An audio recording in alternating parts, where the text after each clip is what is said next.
uh, especially growing up in Bolgalusa, Louisiana, violence was always there. The history of violence is woven throughout the national psyche.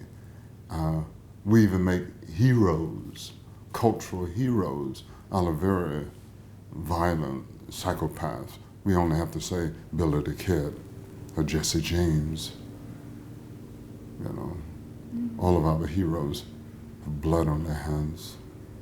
Assertion of manhood for a Black American could cause one death. But even education, the idea of education was a taboo as well. So yes, those elements are probably there because we are a composite of our experiences, observations, and what have you, and that can't be denied. Even if we, in wishful thinking, assume that we can get beyond those things, we have internalized so much. When I walk in a room, I don't have to speak about race. It's already there. If we think about race within the United States, is always on the surface. Go back to Baldwin. Baldwin said, he was talking about the comparison of the South and the North.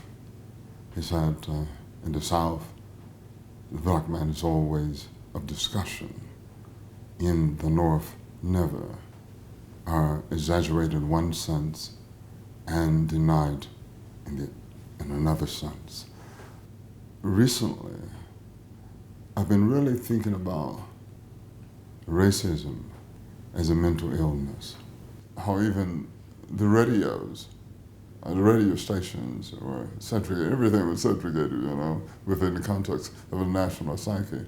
And that's the kind of cultivated schizophrenia. That's what I mean by mental illness.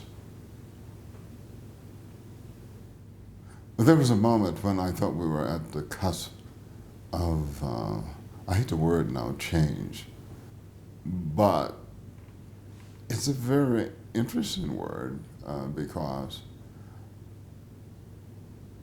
are there individuals invested in the opposite of change?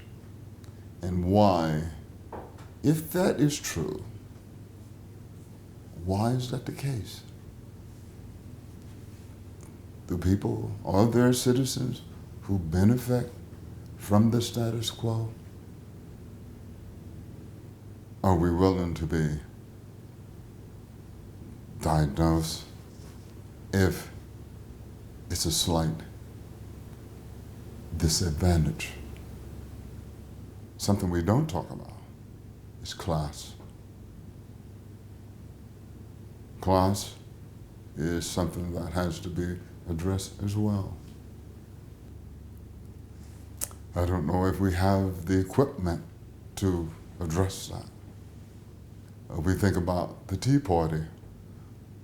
We think about those, do we think about those, I think 44 men who boarded the ship, interesting enough, in disguise, with their faces painted, the Boston Tea Party. Disguised as Native Americans? Is the psyche still wearing the same kind of mask? Perhaps so.